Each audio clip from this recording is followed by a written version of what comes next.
New Explicit feature. The new Explicit feature can store static shapes and wireframes. It helps to lighten the history tree load without considering feature order. There are some ways to generate the Explicit feature. Importing external file is a common way.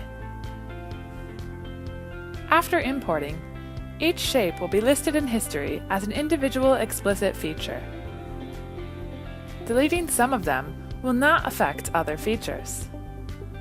And no delete operation is recorded in the history tree.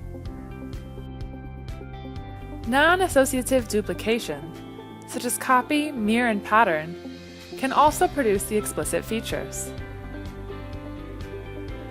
These explicit features can be moved anywhere, even ahead of their parent feature.